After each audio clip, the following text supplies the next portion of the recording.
দেশও চাই বাংলাদেশের সাথে সুসম্পর্ক হোক, আমার দেশ চাই প্রতিবেশী রাষ্ট্রের সাথে সুসম্পর্ক থাকুক। সেই জন্য আমাদের বিদেশ সচিবকে বাংলাদেশের ইন্টেরিয়াম গভর্নমেন্টের যিনি চিফ আছেন তার সাথে মিটিং করতে পাঠিয়েছে। আর আমরা এত অবাঞ্ছিত মন্তব্য করে ফেলছি, দু দেশের সম্পর্ক তলানিতে পাঠানোর চেষ্টা হচ্ছে। এটা কোনোভাবেই কাম্য নয়। আর আমরা প্রতিবেশী ছাড়া কোনো দেশের অগ্রগতি সুষ্ঠুভাবে হবে না, ডিস্টার্ব করবে বারবার। আমরা প্রতিবেশী রাষ্ট্রের সাথে যদি সুসম্পর্ক না থাকে, আমাদের যারা শত্রু রাষ্ট্র তারা ওর রাষ্ট্রের সাথে হাত মিলাবে। আপনারা গুগলে করে দেখতে পারেন, ভুটান ইন্ডিয়ার যেটা আছে সীমানা, দেখবেন ভুটান হেভি রাস্তা বানাচ্ছে, হেভি বাউন্ডারি বানাচ্ছে, এখানেও চীনের হাত আছে। আমাদের তো অরুণাচল প্রদেশে তো মানে কি ক্রমশ যত দিন যাচ্ছে ঢুকে যাচ্ছে। আর আমাদের 56 ইঞ্চি না 84 ইঞ্চি যিনি আছেন, শুধু সংখ্যালঘুদের মসজিদের নিচে মন্দির খুঁজতে তার দল ব্যস্ত আছে, কিন্তু ওইখানে চীনেদেরকে জবাব দেওয়ার মতো দেখতে পাচ্ছি না। দেখ প্রসঙ্গ ক্রমে আবার ফিরে আসি। তো আমাদের দেশে চর্চা হচ্ছে কি বাংলাদেশ। ব্যাপারটা হচ্ছে আমরা যারা চর্চা করছি, পক্ষে বিপক্ষে যারাই বলছি, আমরা আজকের দিনে আমি মনে করি এটা বলা দরকার যে আমাদের অবাঞ্ছিত মন্তব্যের জন্য পাকিস্তান চীন না সুযোগ নিয়ে নেয় আমাদের ক্ষতি করার। আমরা দেখছি কে বলছে হাত কাটা নেবো, কে বলছে কোমর ভেঙে দেবো বাংলাদেশের, কে বলছে করবো, কে বলছে চট্টগ্রাম দখল করব। আরে বাংলাদেশকে হোটেল দেবে না বলছে, কে বলছে চিকিৎসা পরিষেবা দেবে না। হোটেল দিলাম না, চিকিৎসা পরিষেবা দিলাম না, বাংলাদেশের মানুষ না খেতে পেয়ে মরবে, না চিকিৎসা নিয়ে মরে যাবে, এর থেকে বেশি কিছু হবে না।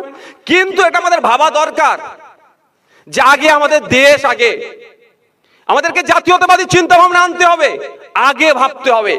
আজকে বাংলাদেশকে তো চীন পাকিস্তান সুযোগ খুঁজছে কিভাবে বাংলাদেশ আর ইন্ডিয়ার মধ্যে যে সুসম্পর্ক আছে সেটাকে নষ্ট করা যায়। সেই জন্য কোন একটা কে কবে কি ওদের আর্মির দায়িত্ব ছিল, সে বলছে 4 দিনে ইন্ডিয়া এই অংশ দখল করে নেব। উনিও ভালো করে জানেন বাংলাদেশ টোটাল বাংলাদেশের সামরিক অস্ত্র শস্ত্র আর্মি যা আছে, আমাদের রাজ্যের তো আর্মি ওইরকম ভাবে হয় না। পশ্চিম বাংলার যা পুলিশ আছে, যা প্রশাসন আছে, আমাদের পুলিশের কাছে যা অস্ত্র শস্ত্র আছে বাংলাদেশের থেকে বেশি, এটা উনিও ভালো করে জানেন। কিন্তু এই উত্তপ্ত করার চেষ্টা কেন করছে, খোঁজলে দেখা যাবে হয়তো উনাকে পাকিস্তান বা চীন পিছন দিক থেকে এগুলো বলাচ্ছে। কেন বলাচ্ছে?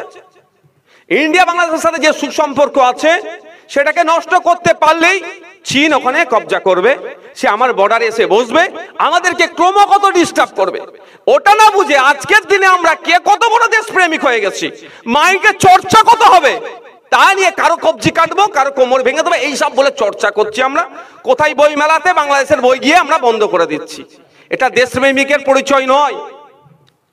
দেশপ্রেমিক, আপনি কত বড় দেশপ্রেমিক তার জন্য চিৎকার করুন তো, চলুন কালকে রাজপথে আওয়াজ তুলি। ভারত সরকার পশ্চিমবাংলা সরকারকে জবাব দিয়ে করি ওদের কাছ থেকে যে ইন্ডিয়া বাংলাদেশের মধ্যে যে 2200 কিলোমিটার যে বর্ডার আছে, এখনো কেন বর্ডার গুলো কাঁটা তারে দেওয়া হলো না? জমি নিয়ে রাজ্য সরকার কেন্দ্র সরকার কেন টানাটানি চলছে? বর্ডার কাঁটা তার না হওয়ার ফলে আমরা নিরাপত্তাহীনতায় ভুগছি, এর জবাব দিই চাই।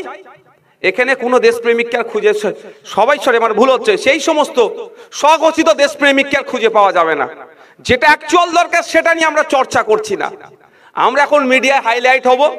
বহরমপুরে দেখলাম একটা বই মেলাতে গিয়ে কিছু স্বঘোষিত দেশপ্রেমিক অমুক দেশের বই বিক্রি করা যাবে না। আরে ভাই আমার, স্বরাষ্ট্র দপ্তর থেকে একটা নির্দেশিকা জারি করতে বলুন না, অমিত শাহজিকে বলুন না বাংলাদেশের এইগুলো আমাদের ইন্ডিয়ায় করা যাবে না।